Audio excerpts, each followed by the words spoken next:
Okay, so as I was mentioning here, so we're going to cover the presidency chapter 13. We're going to do this via outline. So let me go ahead and share the screen really quickly so that way you all can see and you can follow along. And so we'll just go ahead and do this to take the place of the PowerPoint here. So we'll go ahead and do that. Okay, so you all should be able to see the outline, right? You all see the chapter 13 outline, which deals with presidency. You all should be able to see it, right? Okay, I'm going to take that as a yes.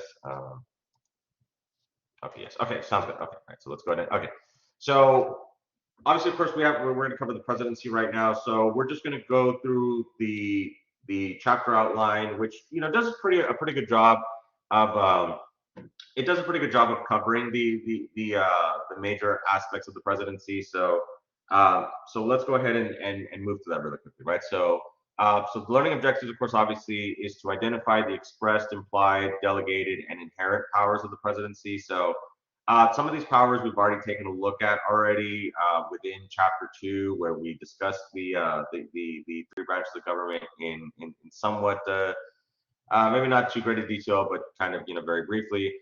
So we're going to delve more into some of these powers that are both explicitly mentioned within the Constitution, as well as implied powers that stem from the express powers, right? So this should sound familiar because we have talked about this, especially when it comes to Congress, right? How when we look at Article 1, Section 8, it references the powers and the responsibilities that Congress has, but it doesn't say how they go about accomplishing those goals. That's where the implied powers comes in. We'll talk about the delegated powers as well, powers that Congress has given to the president. So, and then describe the institutional resources presidents have to help them exercise the powers. We're going to talk about how the president is basically the head of one of one of our major branches of government. Of course, we've also mentioned before that the executive branch is by far the largest of the three branches. So we're going to talk about how the president is able to do their job,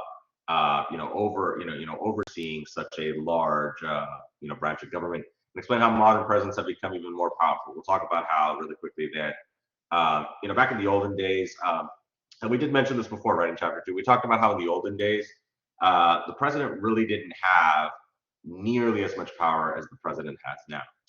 An example would be, we talked about how back in the 1800s that sitting presidents actually had the risk of not being able to run for re-election even if they wanted to.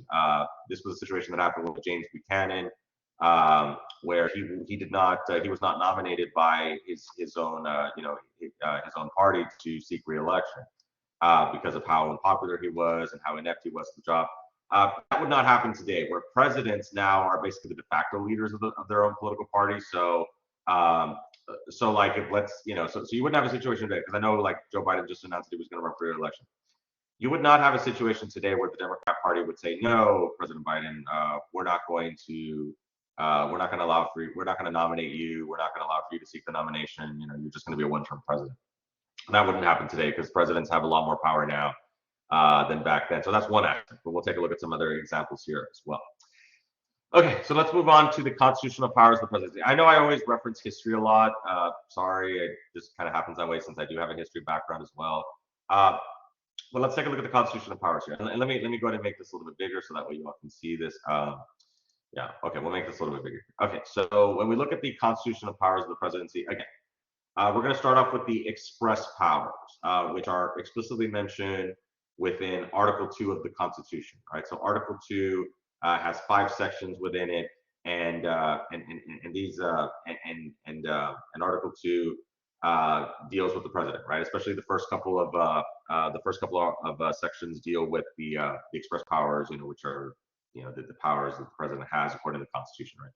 So the president's express powers, which are granted by the Constitution, fall into 5 categories: military, judicial, diplomatic, executive, and legislative, right? So this is interesting, right? Because some of y'all might say, well, why is it that the president, how is it the president has legislative power if he's not a member of the legislative branch? Or how does he have judicial power if the president is not a member of the judiciary? Well, of course, the short answer to that is, two of the major concepts that we looked at, right? Separation of powers, and in more particularly checks and balances, right? Because with separation of powers, you might say to yourself, well, shouldn't the president just be handling executive responsibilities? And to an extent, that is true because most of the work that the president does is going to be dealing with overseeing the executive, right?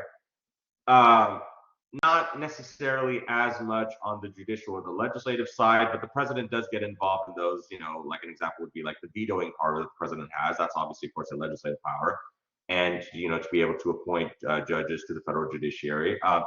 But the military one, as well as diplomatic, these are major powers that the president has, and these powers are even more pronounced even today. We'll talk about how presidents today have a lot more power when it comes to being in charge of the military, not just being the commander in chief, being in charge of the military, but also how they handle that role. What are the how the president has much more power today in terms of being the commander in chief, how the president has a lot more diplomatic power today, basically being the top, basically being the head of state, and how a lot of the president's job goes into meeting with foreign dignitaries and foreign diplomats. It seems like almost every day, President Biden is either meeting with a president or a leader, a world leader from another country, or he's going to a summit, right, where he's going abroad to go and meet with, heads of state over there, right? So that takes a lot of the president's time. So we'll talk about, how that is today, right? So, but let's kind of go here, starting with the commander in chief role, which is looked at as one of the most important powers the president has. So the position of the commander in chief makes the president the highest military authority in the United States with control of the entire defense establishment. Uh, the Constitution delegates to the president as commander in chief the obligation to protect every state against invasion and domestic violence. So the first part of this obviously discusses that the president is the top military official within our country, right? The president is at the head of the military. The president, is in command of all of the major military forces, right? Like the Army, the Navy, the Air Force, and all their different divisions, within them, and the battalions, and all the, I'm not really too much of an expert on the military. I know I've got some friends who are veterans that are currently, in the military. I know that there's obviously, there's a lot of hierarchy and structure with it. But for the point of our class, since this isn't really a military history or a class about the military, what I want y'all just to understand is that the president is at the head of that hierarchy, right? The president is at the head of the military, right? The president is in command of the troops. Now, the Constitution does delegate this power to the president because one of the major responsibilities that the president has is to keep Americans safe, to keep, to protect every citizen and every state within the United States against, threats, foreign and domestic, right? You probably heard, that phraseology before, right? So the president is responsible for keeping Americans safe. So this is why the president is tasked with actually making those military decisions. Now, if we go back to our discussion on Chapter 2, remember that Congress also has, control over the military too, right? That, remember, in Article 1, Section 8, it talks about how Congress has the ability to declare war, right? That is a responsibility that Congress has. This is why, former President Franklin D. Roosevelt gave his, his speech after the bombing of Pearl Harbor here. You probably heard of that famous speech, the day that will live in infamy, right? The reason why he was going to Congress to give that speech was because he was seeking for Congress to officially declare war on Japan for the bombing of Pearl Harbor here. Let me go ahead and go to the chat really quickly. Bad connection. Any special announcements? Oh, no worries, Elda. What we're doing is we're just going over the. I mentioned before that since we lost the day on Monday and we're already running towards the end of the semester, instead of going over the PowerPoints, we're going to cover the chapters through the outline. So that's kind of a quicker way to go over the chapters. That's what we're doing right now. So I just wanted to kind of bring you up to speed on this. So, okay, all right. So with that being said, does that make sense? By the way, in terms of why we'll do it, do it that way. Does that make sense? Is that fine? Like, is that understandable in terms of why we'll do it that way? Okay. Ariana says yes. Okay. I just want to make sure that Elda is understanding. You might have. Okay, so it sounds good. Because I was saying maybe you have some more connectivity issues, but okay, that's fine. So again, and if I sound tired, I'm sorry. It's because I was talking in the meeting, so I am a little bit winded here. But anyway, so let's continue, right? So Let me also check to see how much time we. Okay, so we'll try to see if we can get through this as quickly as we can. Um, yeah. Anyway, so we might need to be here till 2:45, maybe 3. We'll see. But let's go ahead and continue.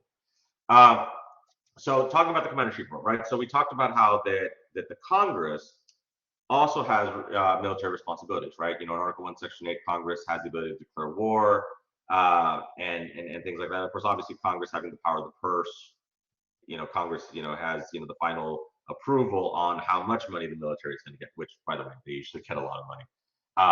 The military usually is one of the largest beneficiaries of, of federal, apportion. I'm not federal, not apportionment, federal, funding, right, and appropriations. But anyway, so yeah, appropriations, apportionment. You can see why that would, that would confuse anybody. But anyway, so let's continue here. So, but the point I want to make here in terms of the commander-in-chief role is that while Congress does have the authority to declare war, the president does have a lot of leeway in terms of how troops will be used. And this power has become a lot more powerful in more recent years. Now this started, I want you all to, if you have time, I want you all to look up the War Powers Resolution in the 1970s, 1973. This was a bill that was introduced by Congress to try to limit the president's ability to, to engage in these quote unquote military conflicts. Because after the end of World War II, obviously, of course, we had the Cold War that, kind of, took the place. You had Russia taking the place, or the Soviet Union, right? I'm sorry. You had the Soviet Union kind of taking the place of Germany and Japan as being, the major antagonists to the United States, right? Communism versus democracy, right? That's, of course, the Cold War. So the a lot of these conflicts that we had after World War II, such as the Korean War, the Vietnam War, these wars began because there was a disagreement between countries that wanted to convert to communism, and the United States was not wanting for the Soviet Union to spread communism across the world, right? So that's why you had the Koreans split up into, North Korea and South Korea because of the Korean War. So you had the two countries, they split up and they're opposite countries, but then in Vietnam, remember you had the communists that ultimately won, right? They also, Saigon fell, and ultimately, the communist Vietnamese, they ended up taking over all of Vietnam, right? So, but the point is that the presidents at the time, they had a lot of leeway in terms of going and getting involved in these international affairs, because they technically weren't wars, right? They were conflicts, right? And we see this also today, right? Where with the war on terror, after 9/11, we saw, even though Afghanistan and Iraq were actually wars, but we see this, more so today, right? Where the president can engage in military, special ops, military operations. Like a great example of this is the SEAL Team 6 operation that went into Pakistan to go get Osama bin Laden, right? I think some of y'all are familiar with this, right? This happened over 10 years ago, right? So the president has the authority to engage in these secret type of special operations, and they don't have to ask Congress for permission, right? So President Obama did not have to go and ask Congress for an official declaration of war, because it's not a war, right? It's like a military intervention, it's a military conflict.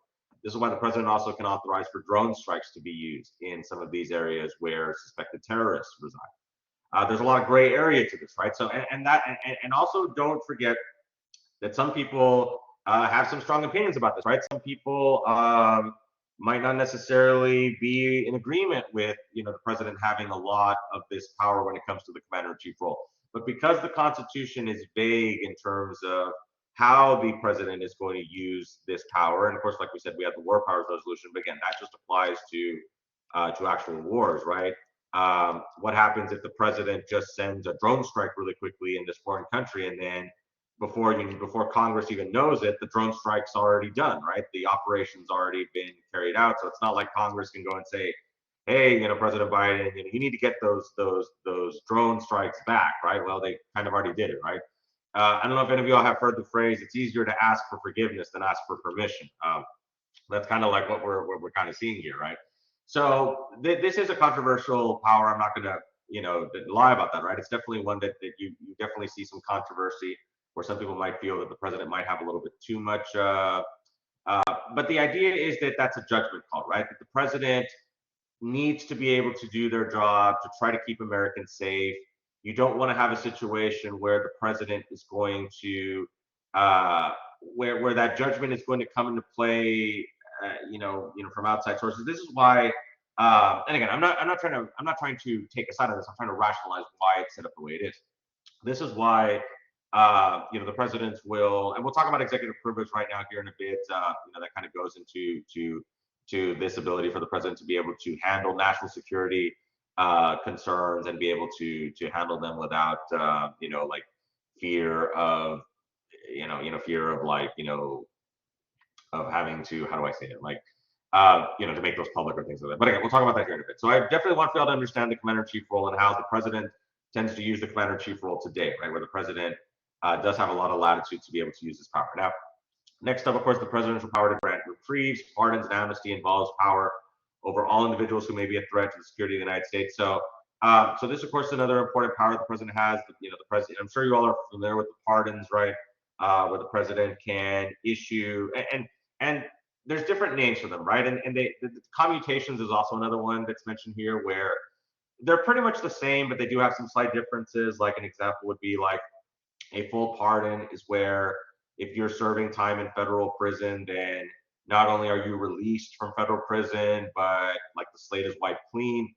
And then a commutation would be where the slate is not wiped clean, where you still have that federal conviction on your record, but you don't have to serve in federal prison anymore, right? It's basically like a get out of jail early type of card, so to speak, right? So, and this is one of the powers that the president has unilaterally, where the president does not have to get approval from Congress or the courts to be able to use this power. And this power again is also also rather controversial in that because there isn't any type of, like I said, any type of oversight. There's not any type of there's not any type of approval process. Like in Texas, that if Governor Abbott wanted to make a pardon, he would have to get it has to get approved from the parole board. There's nothing like that at the national level where the president has this power, fully. And there have been some controversial pardons, right, such as the pardoning of Robert E. Lee and the former Confederate war generals after the conclusion of the Civil War, as well as in more recent times the pardoning of Richard Nixon by his former vice president Gerald Ford, right? So you can probably see why a lot of people were not too happy right that. Gerald Ford pardoning his former boss, right? That could definitely be construed as a conflict of interest. I mean, of course, and there was, in both these cases, that there was arguments, that we needed to kind of move on from these really controversial things and to heal the nation. But at the same time, I don't, there's different opinions about whether those things, whether those pardons should have been granted. But again, people have different opinions about those. But I want to explain why it happened. Okay, so moving on now to some foreign policy responsibility. So the president does have the power to receive representatives of foreign countries, which allows the president almost unconditional authority to determine whether a new ruling group can indeed commit its country to treaties and other agreements. Recently, presidents have increased the use of executive agreements instead of treaties. So yes, we have seen, so I was talking about this a little while ago, right? That one of the most visible aspects of the president's job is to meet with foreign dignitaries. That's like what I was saying earlier, right? On a typical day, there's usually a good chance that the president is either going to meet in person with some of these foreign dignitaries, whether it's actual foreign heads of state, whether it's like President Emmanuel Macron from France, or some of these diplomats that represent some of these countries, or the president will be on the phone. Obviously, of course, last year with the beginning of the Ukraine war, we had President Biden, obviously, of course, talking with President Zelensky, pretty much, I'm sure, on a daily basis, right? Keeping, as best as Zelensky could, right? Obviously, of course, because he was, having to, obviously, of course, run the country and oversee the troops in terms of fighting back against the invading Russians, right? But again, these are examples of how this is what takes a lot of the president's time, on a daily basis, is usually meeting with foreign dignitaries and also speaking with them, whether on the phone or maybe teleconferencing. So being able to speak with their counterparts, right? That their international counterparts is definitely a big part of the president's job, right?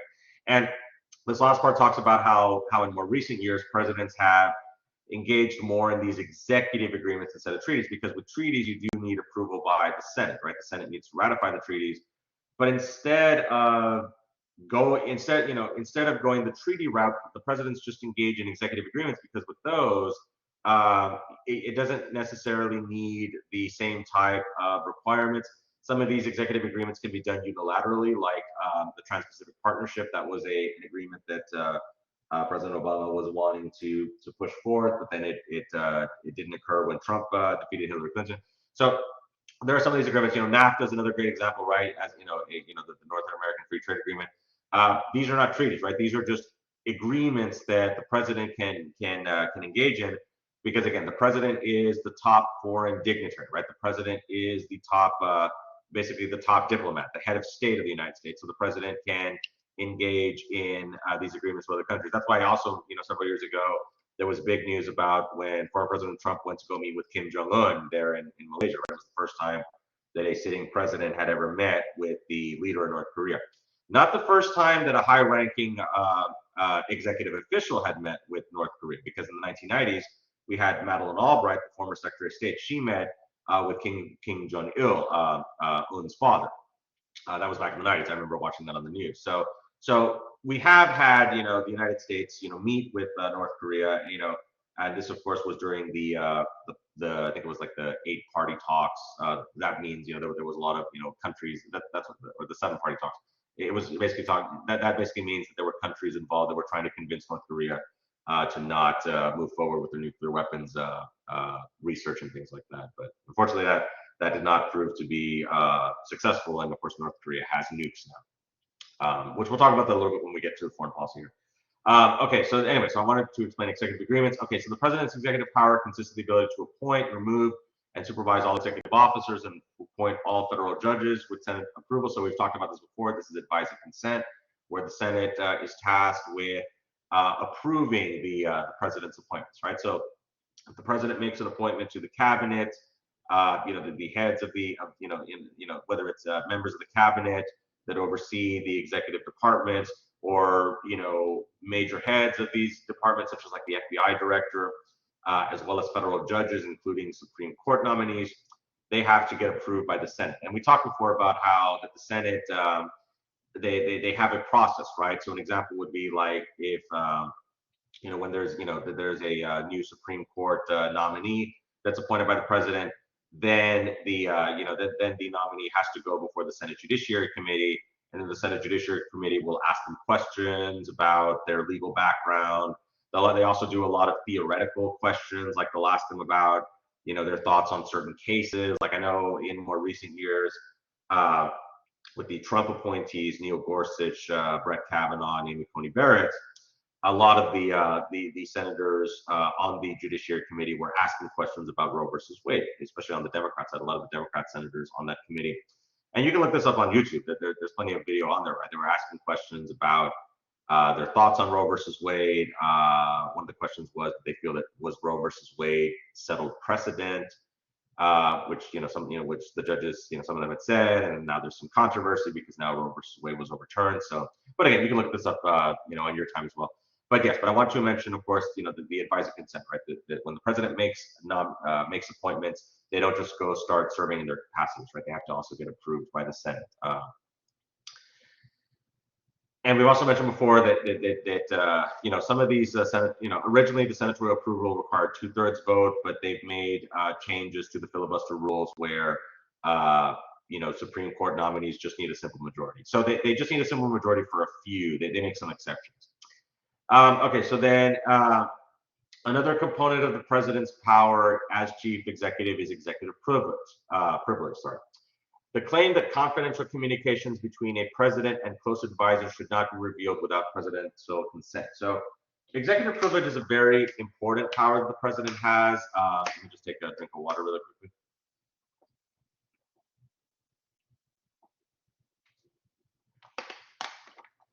All right, thank you. So executive privilege is, as it pretty much defines itself, right? It's the ability for the president to keep conversations secret with their closest advisors. You see this a lot, especially when it comes to national security discussions, right? So I'll give you an example. So we talked before about how President Obama was involved, and let me also go back to the commander in chief. Because I'm going to tie these two together. Because there was one point that I needed to mention to make the commander in chief discussion point a little bit clearer. So let's go with executive privilege, and then we'll tie it back to commander in chief. So and there's a great documentary on YouTube. I don't know if they've taken it down. They take it down all the time, but there's a great documentary on YouTube. I saw this in my own grad school class. It's called Bin Laden Shoot to Kill. That's the name of the documentary, where it goes into the process through which, and I know there's also the movie, right? There's also the Zero Dark 30. That's also a good movie. I recommend that as well. But the documentary, I try to have this in my class and the additional resources. It's a good documentary because even President Obama is in the documentary. They talk about the process in terms of how they were able to find Bin Laden in that compound in Pakistan, and they also had Leon Panetta. He also was involved in the process, and then he became was it Secretary of Defense? Yeah, I think he was Secretary of Defense later on. I think it was the CIA director, and then he moved up to. There's so many of these departments. Sometimes it's a little bit confusing. But Leon Panetta, look him up. He was also involved in that meeting as well. So the documentary talks about how they discussed all the research that went into, right, all the intelligence operations that they had to try to verify if that person that they saw in the compound was actually Bin Laden, because you have to remember Bin Laden had been hiding for almost 10 years, right? They didn't catch him when the United States first went into war in Afghanistan after 9/11. So the point, what this all ties back to, is that executive privilege is important because all of the meetings that President Obama had with his chief security advisors, all of those meetings can be considered secret under executive privilege, because what would happen if those meetings leaked out to the media?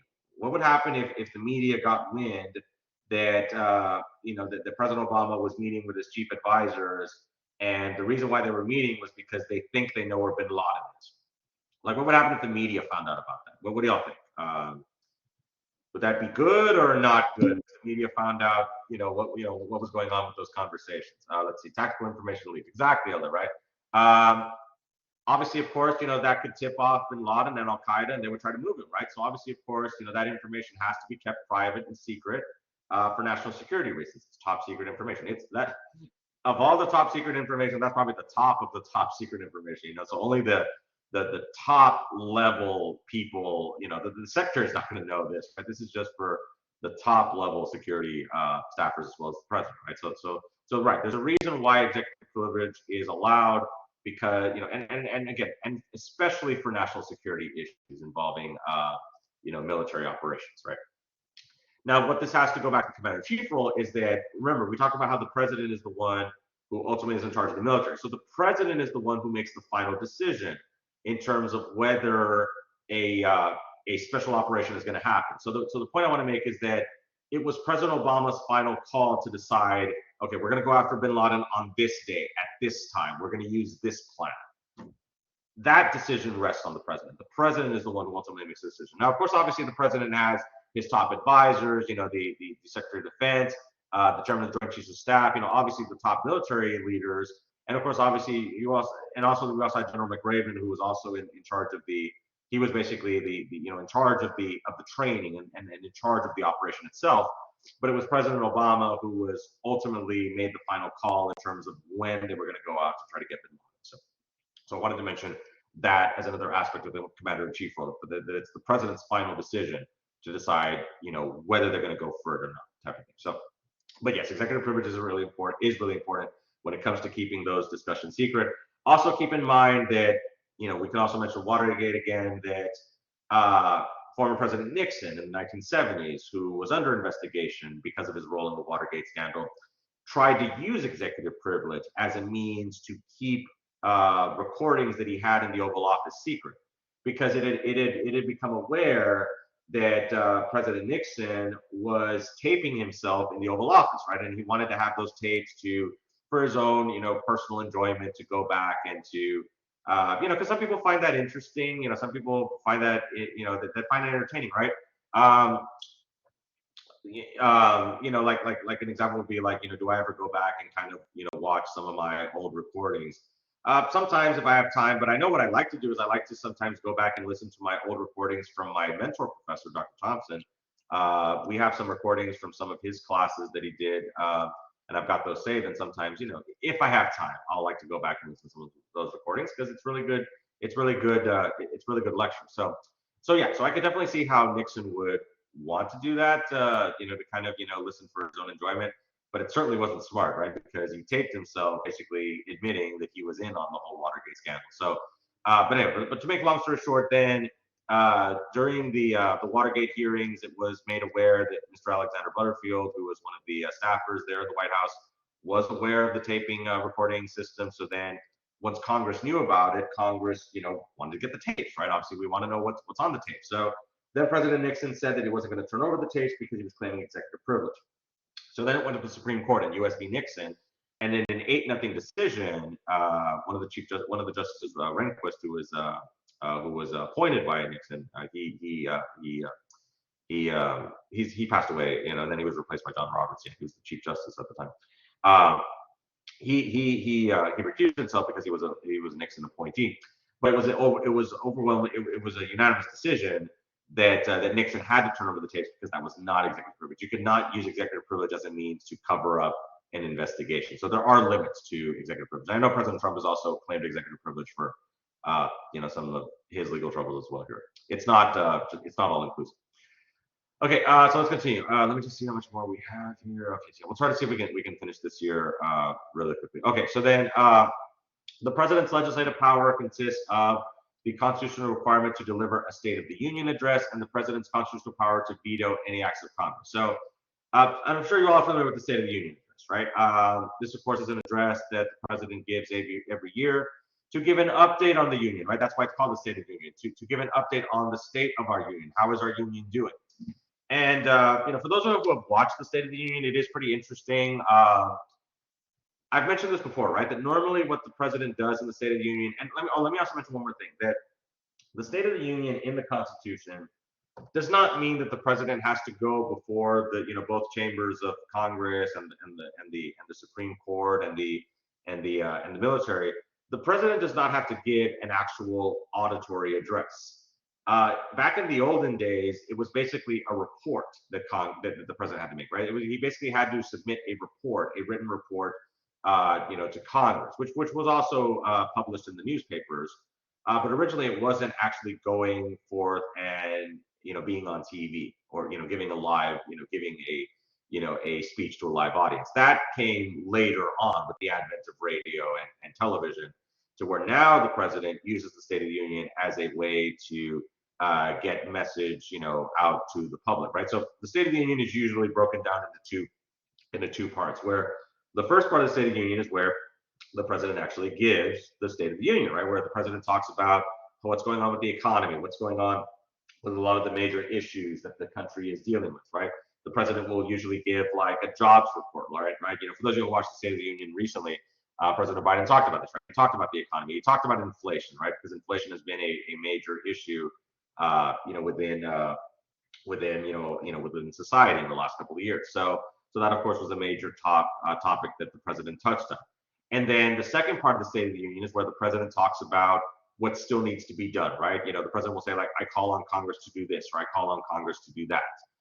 We need this done. We need more funding for this. We need, issues dealing with the environment, right? Like we need to move towards more renewable energy, right? So the president will make those calls for Congress to work on things, right?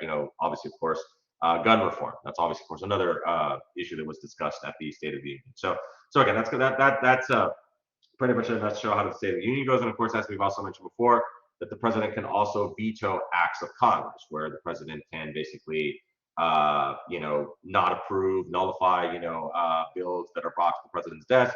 Congress can override that with a 2/3 veto, but it's very hard to do so.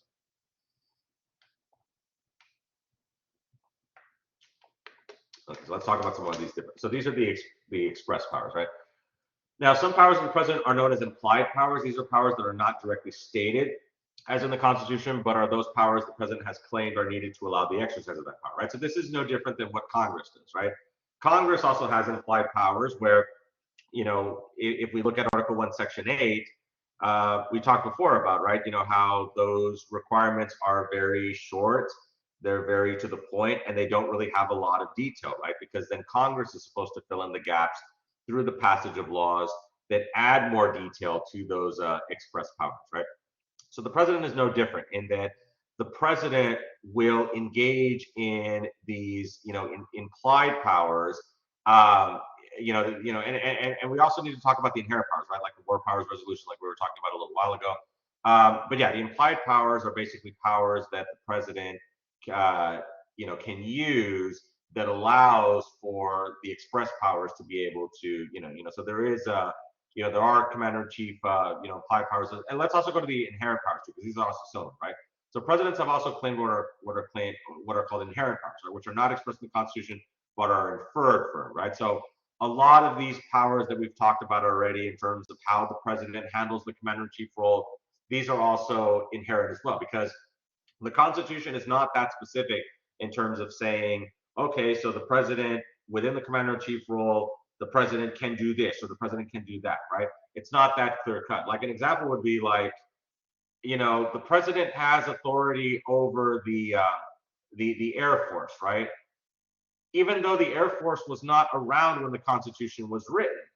Airplanes weren't invented back then, right? But because now we have airplanes and airplanes are used for military purposes, it's pretty clear that the president now has authority over the Air Force because they're still a branch of the military, right? Yes, they're a different branch than what was around 200 something years ago, but they're still within the military. They're still within the military, already, right? Same thing like with the Space Force. That's a new that was of course was introduced during the Trump administration. So obviously, of course, that's going to be many years from now. But of course, obviously, that is another example of how the president can any new military branches will be under control of the presidency because they are the military, right? So though the president, okay, so the example, though the president is commander in chief, only Congress can declare war. However, presidents have gone a long way in capturing this power for themselves. In 1973, Congress passed the War Powers Resolution as a response to presidential unilateralism, but presidents have generally ignored it. So, yeah, the War Powers Resolution does have provisions in there where an example would be like if the president sends troops to to intercede in the country, that the troops have to be brought back within 90 days. But again, it's hard to enforce that, right? Because the troops are already there. The president, can go to the public and make the argument, hey, like Congress is not in favor of national security. We've got to defend the country. So once the troops are already there, it's very hard to get them out, right? And we saw that with Afghanistan, right? It took over 20 years, to get since the war started, right? There were reports of people not even being born when 9/11 happened now serving in Afghanistan, right? Where 9/11 was history for them. We've also had reports of like, sons and fathers serving in Afghanistan, right? And Iraq was not quite as long, but also lasted pretty long too, right? So once the troops are there, it's very hard, for Congress to try to get them back. And as I mentioned before, right, that's why presidents now, they don't go to Congress first, for any type of military involvement, right? Presidents will use the commander-in-chief powers to say, hey, I need to defend the country. It's a matter of national security. So I need to send the troops over there to fight off against the terrorists, right? This is another issue, right? That the declaration, what do we do about declaration of wars when it comes to not fighting wars against countries, but fighting wars against groups like, Al-Qaeda and ISIS?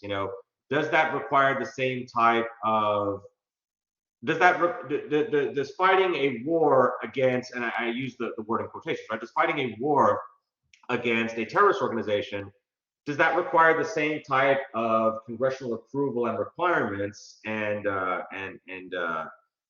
as opposed to fighting a war against a country? So do you also see like how 9/11 also kind of introduced a new type of warfare where now we're not fighting against countries, we're fighting against organizations, right? And so that's why it muddies the water even more in terms of the president's powers, right, when it comes to their war powers. But yeah, and then of course the delegated powers. Let's also talk about this here a bit. So powers given to the president by Congress are called delegated powers. Because of the expansion of government in the last century, Congress has voluntarily delegated a great deal of its own legislative authority to the executive branch. So the idea behind delegated powers is yes, in the last century, where government has gotten very, very large, more so than it ever was before, and government is more responsible for a lot more things now. Congress has decided to pass off a lot of powers to the executive. And the idea is that, Congress feels like, well, the executive branch is responsible for enforcing the laws anyway, so let's have them enforce what we do in Congress as well, right? So an example would be like one of the Article 1, Section 8 powers that Congress has is to collect taxes, right? Obviously, of course, we need, we just had our tax season wrap up a couple of weeks ago, right? I had paid 1,000 in taxes. Whoop-de-doo, great, Uncle Sam always gets his money, right? So that's what my grandfather always used to say, So yeah, never ever, never ever. You always pay your tax, right? You never want to mess with the IRS. So, but anyway, let's kind of go to the IRS here a bit. So, so Article 1, Section 8 talks about how Congress is supposed to collect the taxes, right? But it doesn't say how they do it, right? It just says you collect taxes. So what Congress has done is they've delegated that power to the executive. And then the executive branch created the IRS to collect those taxes, right? So you're not having, when you're doing your taxes, you're not having to send your money to Congress. You're sending it to the IRS, which then Congress will, they can get their money that way. But the point is that it's not Congress that actually collects the money themselves, right? It's the IRS that works under the executive branch that actually is the role of actually collecting the money. So that's an example of a delegated power where Congress passed off the collection of taxes to the executive. So does this make sense, everyone, in terms of the constitutional powers? Does this make sense or not really? Let me just kind of go over here. Okay, Elda says yes, it makes sense. Okay, sounds good. Okay, so let me just take another swig of water and then we'll try to finish up here really quickly. So let's see if we can finish up in the next couple of minutes.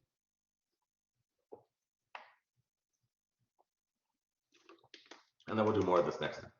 We'll cover the judiciary here as well. Okay. All right, so let's go to the presidency as an institution. Okay, hold on, give me a moment. Okay, here we're going to talk about, the executive branch as an institution, right? As a, when we look at the branch of government, we're looking at it as, kind of like a company, right? How is it administered? How is it run? Who are the people that work within the executive branch? And how the president is basically the CEO of the executive branch. So when we look at the presidency as an institution, collectively, the thousands of officials and staffers who work for, assist, or advise the chief executive could be said to make up the institutional presidency and to give the president a capacity for action that no single individual could duplicate. So this is talking about how that because the executive branch is by far the largest of the three. And this is just what it's talking about here in number one. These are just the people that work like in the White House. These are the people that work in Washington. That's also not taught. That's also not factoring in the hundreds of thousands. I think it's even in the million maybe of federal employees that work for the federal government within the executive branch. This is just basically talking about the staffers that are there on the ground level with the president. But then those staffers are responsible for overseeing the different agencies and the departments throughout the entire executive branch, right? Because again, the executive branch is huge. And so, right, all these people, so the border patrol agents, TSA screeners, people that, the census workers that we have, right? There's all kinds of different departments. They all work for the president, right? That's why I was mentioning when my mother was working for the census, like, oh, like President Trump is your boss, because, technically he was, right? Because she was working under the Department of Commerce, right? Working as a, as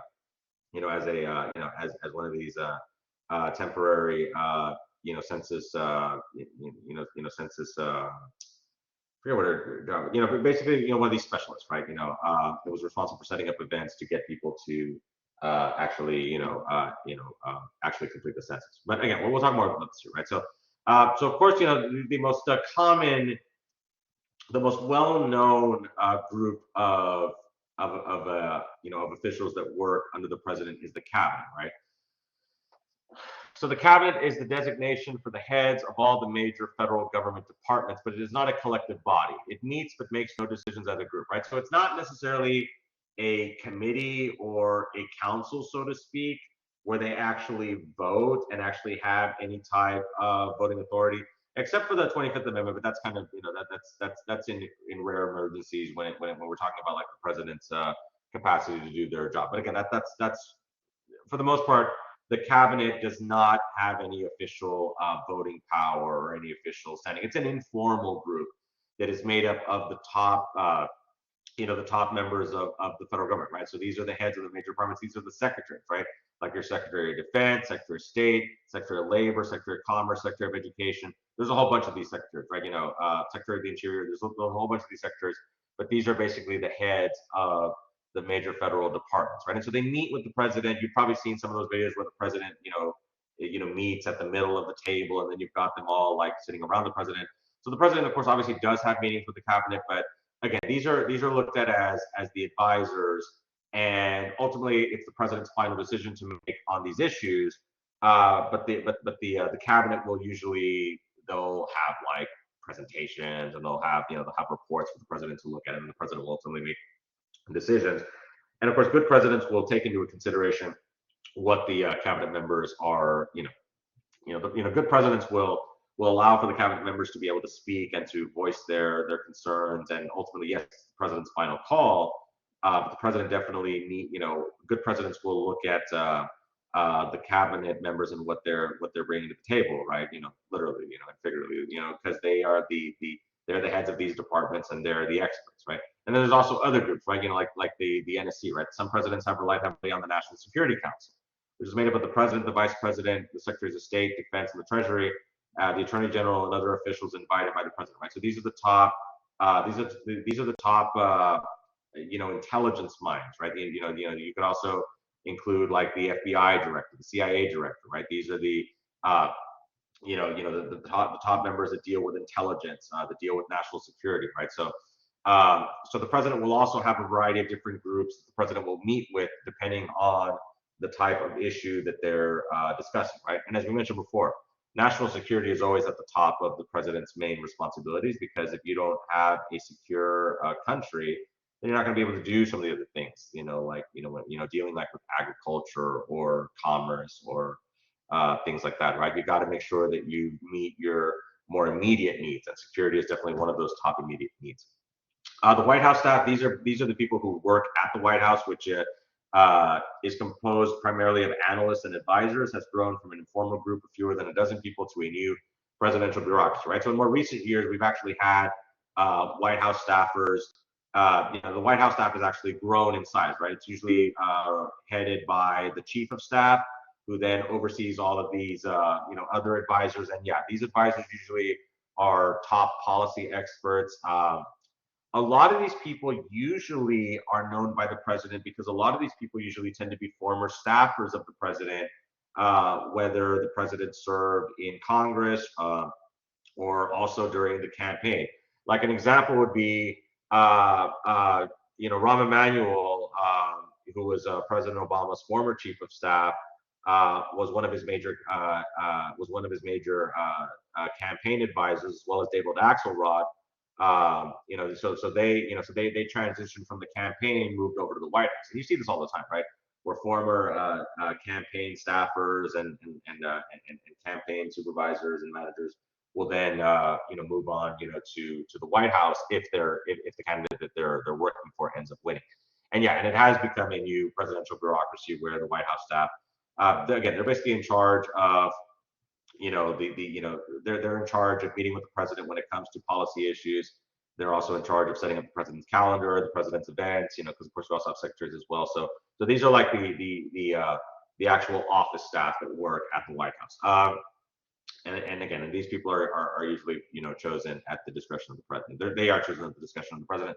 A major part of the institutional presidency is the executive office of the president. This is the official office of the president, which is larger than the White House staff and comprises the president's permanent management agencies, these include the Office of Management and Budget and the Council of Economic Advisors, both fall into this category. So these two offices, of course, are responsible. The Office of Management and Budget is responsible for crunching the numbers and crafting, assisting in crafting the official federal budget that the president then proposes to Congress. Because as we mentioned before, right, the president is the one who formulates the budget, which makes a lot of sense because the executive branch, like we said, is by far the largest of the three branches. So it makes sense that the head of the executive branch would know best in terms of what the agencies are needing. So that's why the president, is responsible for crafting the budget and then sending it over to Congress, for approval or not approval. Of course, obviously, then Congress has, the president sends over the framework, and then Congress then can make their decisions in terms of what they're going to fund and how much they're going to fund and things like that. And then, of course, the Council of Economic Advisors also is important because these are the people that advise the president on, economic affairs, especially with the way inflation has been the last couple of years. You definitely know that the president has leaned heavily on his Council of Economic Advisors to try to fix the inflation issue. And of course, we'll also talk about the Federal Reserve later on, and their role when it comes to, to the economy and things like that. As the institutional presidency has grown in size and complexity, most presidents of the past 25 years have sought to use their vice president as a management resource after the election. So vice presidents have also become more busy in more recent years. Originally, vice presidents were kind of looked at as kind of like an afterthought in a lot of cases. A lot of these vice presidents were usually picked mostly for political reasons to try to, win the presidency. So an example would be like presidents will select, and they still do this to this day, where presidents will be very, they'll look at a lot of different factors in terms of the presidents or candidates, right? The running mates are selected by the presidential candidates, right? We talked about this in the campaigns and elections chapter, I believe, right? That the running mates are not elected, right? They are selected individually by the president. It's not the second place person who came in second place in the primary, although sometimes that does happen. This happened when Ronald Reagan in the 1980s chose George H.W. Bush as running mate, even though they were competing against each other in the primary. But it doesn't usually happen that way. Usually it's someone who's might not even have run for president. Like we saw with Kamala Harris, right? So well, I take that back. She did run for president. I take it back. That's actually a bad example. But you have seen that, like a better example is Tim Kaine from the senator from Virginia, who was Hillary Clinton's running mate. No, I'm sorry, Kamala Harris was a bad example. She actually didn't run for president, but she dropped out so early in the race that I actually kind of forgot that she ran for president. But yeah, she did run at the very, very beginning. But no, Tim Kaine is a better example. But yeah, so and usually the reason why presidents will select vice presidents will be for political reasons, to try to win a certain state. So that was one of the reasons why Hillary Clinton chose Tim Kaine, because he was coming from a battleground state, and a big battleground state, the state of Virginia, right? So she was hoping that adding him on the presidential ticket would secure Virginia. Although nowadays Virginia has become a little bit more blue, so it's not really as much of a battleground state as it used to be. But that's why presidential candidates will make those selections, at least originally, and they still do that to this day. But now presidents look at vice presidents with a lot, they have a lot more power now. Like a great example would be Dick Cheney, the former vice president of George W. Bush. You can look this up online. A lot of political scientists and scholars have written that some people have even made the argument that Dick Cheney was kind of the de facto president, right? That a lot of the decisions that Bush made, George W. Bush made, a lot of those ideas, originally came from Dick Cheney, right? So Dick Cheney is regarded as probably the most powerful vice president of all time. Vice President Biden, when he was, President Biden when he was vice president under Barack Obama, sorry. He also had some interesting responsibilities. Like I know one of the responsibilities that President Biden had when he was vice president was he was tasked with leading a task force in response to the Newtown, Connecticut shooting that happened in December of 2012. I know that mass shooting very vividly because a month later my grandpa passed away. So that's why that one is always I know that one very closely because of the time frame to that. But yeah, I remember that President Biden, Vice President at the time, was tasked with leading a task force to try to research the gun issue in response to what had happened, not just in Newtown, but a lot of these other mass shootings that had happened before and several that have happened afterwards. And then first spouses have traditionally limited their activities to the ceremonial portion of the presidency, though some first spouses have been more involved in policy aspects of the presidency. And yes, and just like with the vice presidents, we've also seen first spouses have also been more proactive when it comes to certain specific issues. Like I'll give you some examples. Like I know, like Nancy Reagan in the 1980s, she was responsible for leading the DARE program, and she was getting involved with fighting back against drugs in schools. Hillary Clinton in the 90s, she actually was very involved in healthcare reform. They used to call it Hillary Care. She actually testified in front of Congress, as Congress was debating and discussing about what they were going to do about healthcare reform, which it didn't get anywhere. But she was very much a leader on trying to get healthcare reform passed in the 1990s. Other examples would be Michelle Obama. She was very big on school lunch programs and wanting to improve the quality of food with school lunches. So that was kind of her. She also even planted a garden there in the White House, to be able to grow food. And then with Melania Trump, more recently, her main issue she was involved with was fighting back against cyberbullying. And of course, we have Dr. Joe Biden. So she is a college professor. So she obviously, of course, higher education, obviously, of course, is her specialty. So they don't have an official role, so to speak, but they do try to help out with some of these policy issues here. So, okay, so any questions on the presidency as an institution? Does this all make sense as well? So we're almost in the home stretch here, everyone. So just a couple more minutes and then we'll end for today. Are y'all still here with me? So sorry that, like I said, are y'all still here or no? Let me just, so Ariana and Hazel. Okay, sounds good. Okay, so let's kind of finish up here real quickly and then so like I said, sorry that we kind of started here a little bit later, but we'll finish up here. So, okay, all right, so let's go and do this. Okay, so let's get to the growth of presidential power here real quick.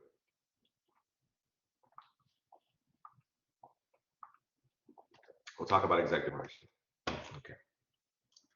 Okay, so generally presidents can expand their power in two ways: through popular mobilization and by reducing their dependence on Congress. One example, of course, of popular mobilization is what's called going public. Going public is a source of presidential power, has been especially significant in the past 50 years. Going public by using the internet has changed how modern presidents govern, allowing them to broadcast policy ideas directly to citizens. But popular support for the president can be fickle and tends to decline over the course of a president's administration. So this is talking about how presidential power has really grown in the last several years.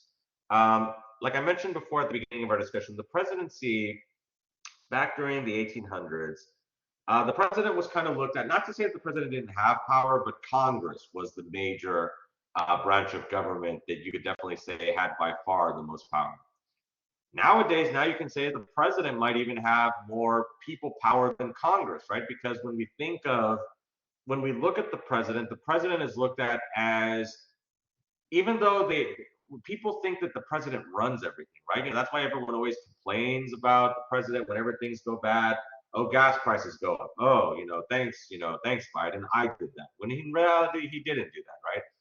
Gas prices, fluctuating is a lot more complicated than that. As I've said before, and I say to people, it's not like President Biden has a button in the Oval Office where he says, okay, I'm gonna raise gas prices, I'm going to decrease them. Obviously, of course, the president can try to get involved in this. An example would be like authorizing for the release of, gasoline from the stockpile reserve, in case of emergencies. President Biden did that to kind of try to ease gas prices, especially what was going on a year ago, right? A little more than a year ago, right? You all remember when Russia invaded Ukraine and the gas prices just skyrocketed, right? That's the fastest I've ever seen gas prices go up. Like it went like a whole dollar, like in just 2 weeks or something like that. It was insane just how fast the gas was going up. So the president can get involved, but again, very little. So the president can go public as a means to get their messaging out to the public, right? So the use of the internet, of course, is obviously really changed that, especially with the advent of social media. Like we saw this before President Trump, right? When he used to be on Twitter, right? I mean, he would tweet all the time, right? He would tweet multiple times per day, sometimes even at 3 in the morning. Although, of course, we also have to remember that sometimes it's not necessarily him tweeting. They've done research where they can know, like, when it's him or when it's a staffer who's in charge of his account tweeting. But the point is that the president can use the internet and social media in ways to be able to get to the public as quickly as possible, right?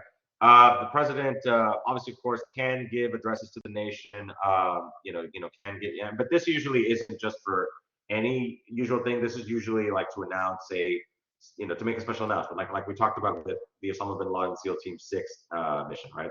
This is when President Obama went and gave his address to the nation and to the world also, to give an update that Osama bin Laden had been killed, right? So the president will do that for special occasions.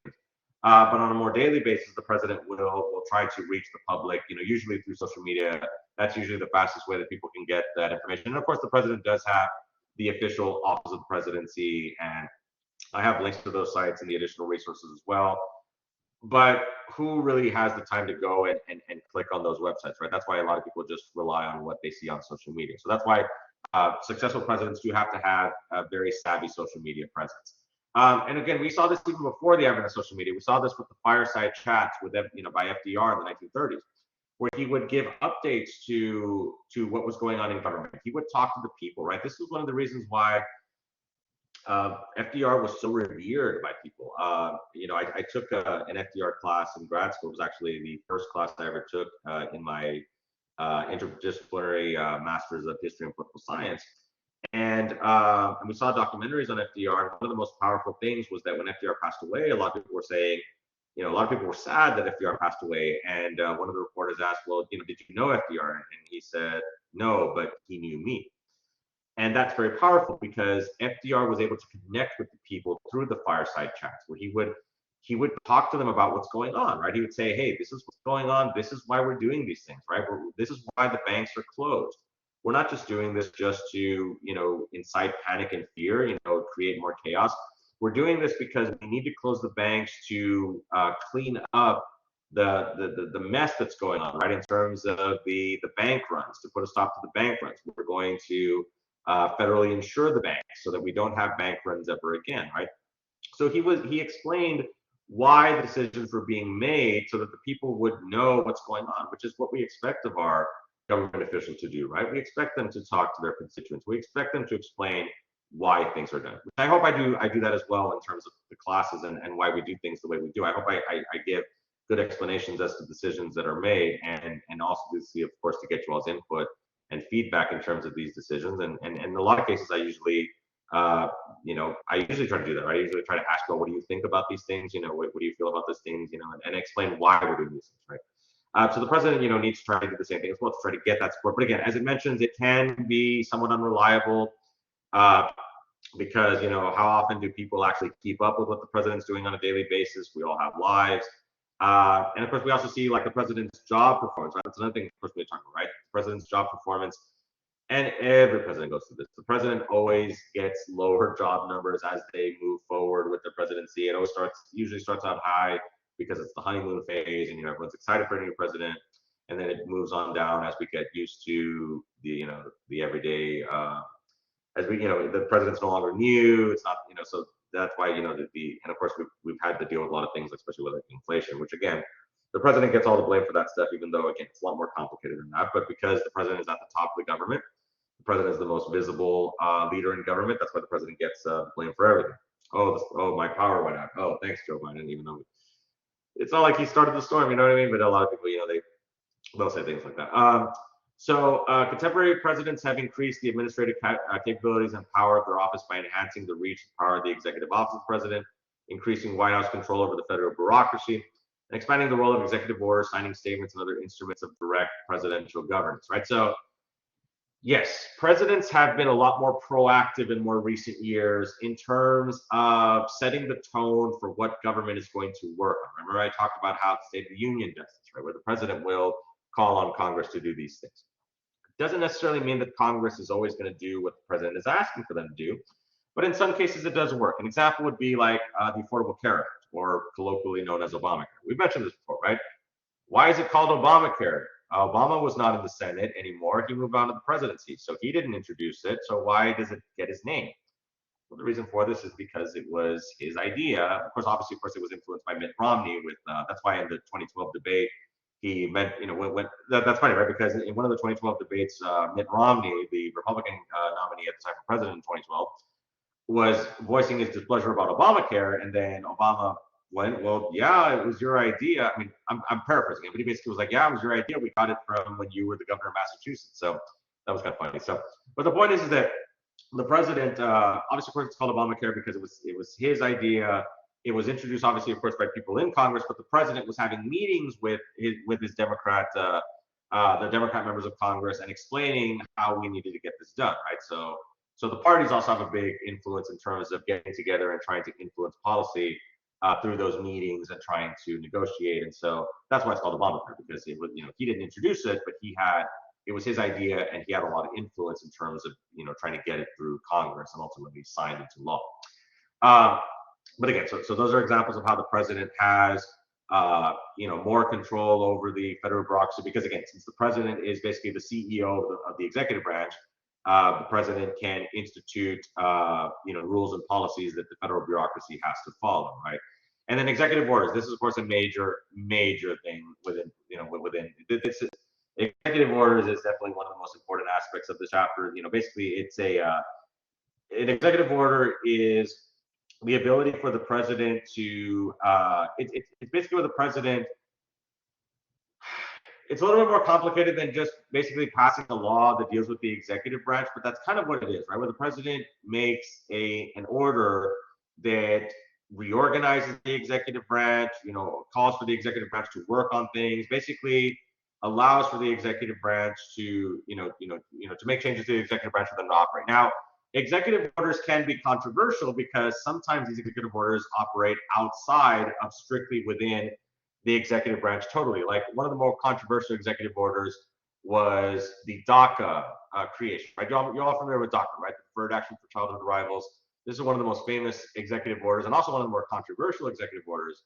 Let's go. Let me kind of give you all a little bit of backstory, right? So the originally DACA was designed for the Dreamers, right? The Dreamers, of course, came from the Dream Act, which was going through Congress, but it wasn't able to make it to President Obama's desk. So again, this is another example of legislation that President Obama was wanting for Congress to work on, but unlike the Affordable Care Act, this one did not make it to the president's desk because it did not get through both chambers of Congress. So basically what President Obama did is he decided to use an executive order to basically craft his own version of the Dream Act, where he created the DACA program, through the executive orders. Now, this was very controversial because a lot of members of Congress basically felt that President Obama was basically making immigration law, because I know Senator Ted Cruz was very vocal about this. He was making the argument that this should have been left to Congress to do, right? That it's Congress's job to to pass immigration law or to not pass it. I guess in some aspects, some people were making that argument, right? That's a decision for Congress to make. So if Congress doesn't want to change immigration law, that's for Congress to decide, not the president. So you can see how some of these executive orders do become rather controversial.